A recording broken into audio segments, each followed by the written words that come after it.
اپنے والدین پر خرچ کرنے کا دل بھی چاہتا ہے اور شریعت ترغیب بھی دیتی ہے.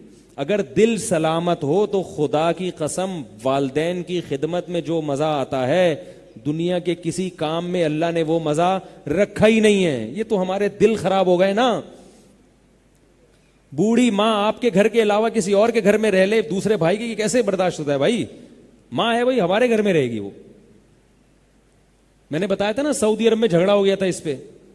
ماں بوڑھی ہو گئی, ایک بیٹا ادھر رہتا ہے, ایک دوسرا بیٹا ادھر رہتا ہے. ایک بیٹا کہہ رہا ہے بوڑھی ماں میرے ساتھ رہے گی, دوسرا بیٹا کہہ رہا ہے بوڑھی ماں. بھائی گھر میں اگر بوڑھا باپ نہ ہونا اور بوڑھی ماں نہ ہو, وہ گھر کم ہے ہوٹل زیادہ ہے. گھر بنتا کس سے ہے؟ ماں باپ سے. اگر گھر میں والدین نہیں ہیں تو وہ گھر نہیں ہے. والدین وہ ذات ہوتے ہیں جو بھائی بہنوں کو جمع کر دیتے ہیں ایک جگہ. اگر والدین نہ ہوں تو بھائی بہنوں کا بھی رشتہ آہستہ آہستہ کمزور ہونا شروع ہو جاتا.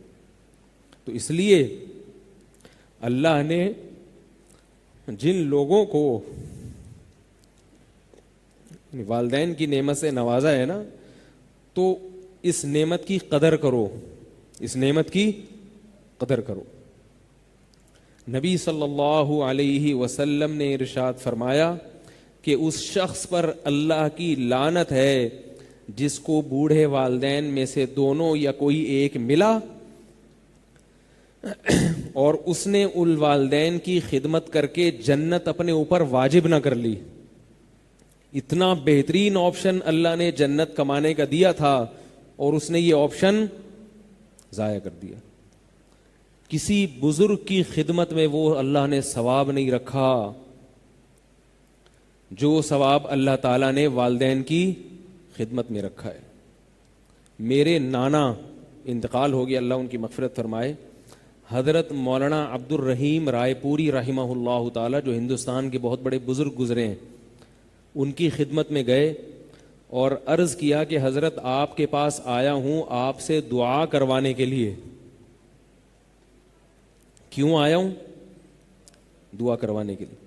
تو میں نے اپنے نانا سے خود سنا, فرمایا کہ مولانا عبد الرحیم رائے پوری رحمہ اللہ تعالی نے فرمایا کہ تمہارے والدین زندہ ہیں؟ فرمایا ہاں. فرمایا پھر میرے پاس آنے کی کیا ضرورت ہے؟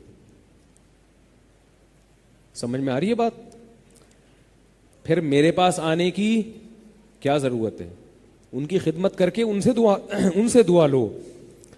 تو اس لیے یہ بات خوب اچھی طرح ذہن میں رکھیں کہ والدین کسی کی اگر گھر میں موجود ہوں تو اس سے بڑا سرمایہ نہیں ہے کسی کے پاس. تو دل بھی چاہتا ہے. ہمارے خاندان میں خاتون کی شادی ہوئی, نکاح ہو کے دور چلی گئی, وہ دوسرے شہر آ گئی. ظاہر ہے عورت ہے بیچاری, رخصتی ہوگی, اپنے والدین کے شہر کو چھوڑ دیا اس نے. میری محرم رشتہ دار تھیں وہ, میں ان سے ملنے جایا کرتا تھا. تو وہ کہتی تھیں کہ مجھے شادی بھی اچھی جگہ ہوئی, ان کی بڑی خوش تھیں. وہ کہتی تھی مجھے صرف ایک تمنا ہے کہ کاش میری بوڑھی ماں اور باپ میرے ساتھ رہیں. عورت ہے, شوہر کے گھر میں عورت خوش ہوتی ہے نا زیادہ.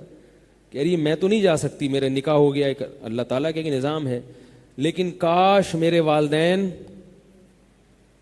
یعنی یہ سہولت اللہ نے بیٹوں کو دی ہے, بیٹیوں کو نہیں دی.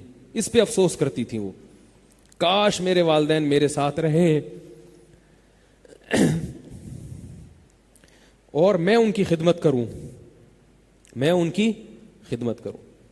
تو اس لیے اگر دل زندہ ہو اور دل سلامت ہو تو انسان کی خواہش کیا ہوتی ہے؟ بولو نا بھائی.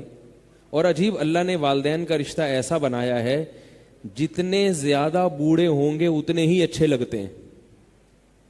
عجیب بات, جتنا زیادہ بڑھاپا آئے گا نا والدین میں اتنے ہی زیادہ اچھے لگیں گے, اتنا ہی پیار آنا شروع ہو جاتا ہے.